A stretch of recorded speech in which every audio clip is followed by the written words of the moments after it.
Hello everyone, I welcome you all. Today topic of discussion is orchitis. Orchitis is an inflammation of the testicles. It can be caused by either bacteria or a virus. Both testicles may be affected by orchitis at the same time. However, the symptoms are usually in just one testicle. This kind of testicular inflammation is often associated with the mumps virus. Causes. Most commonly, the mumps causes isolated orchitis. Other rare viral etiologies include infectious mononucleosis, varicella, and echovirus.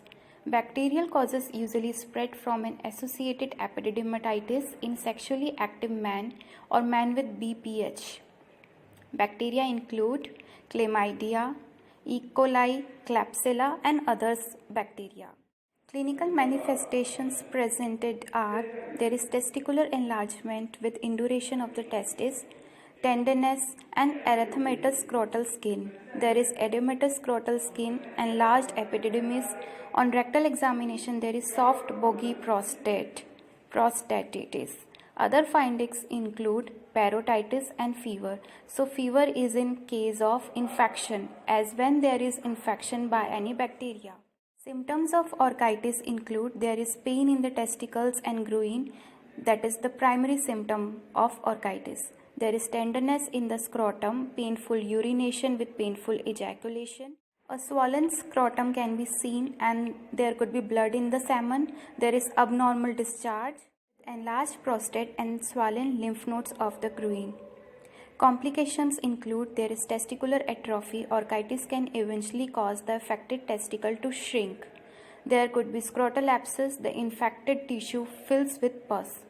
And the infertility. Occasionally, orchitis can cause infertility or inadequate testosterone production, that is hypogonadism. But these are less likely if orchitis affects only one testicle.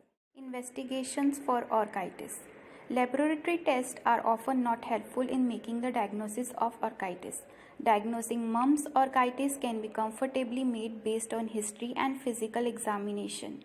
Diagnosing mumps orchitis can be confirmed with serum immunofluorescence antibody testing. In sexually active males, urethral cultures and gram stain should be obtained for chlamydia and trachomatis and gonorrhea. Urinalysis and urine culture also should be obtained. Along with this, patients should be recommended for other imaging studies like color Doppler ultrasonography and CT scan. Treatment for orchitis. There is no cure for viral orchitis, but the condition will go away on its own. So patient is recommended for bed rest, hot or cold compressions, scrotal elevation. Bacterial orchitis is treated with antibiotics, anti-inflammatory medications and cold pack. So the medication is given after the culture report.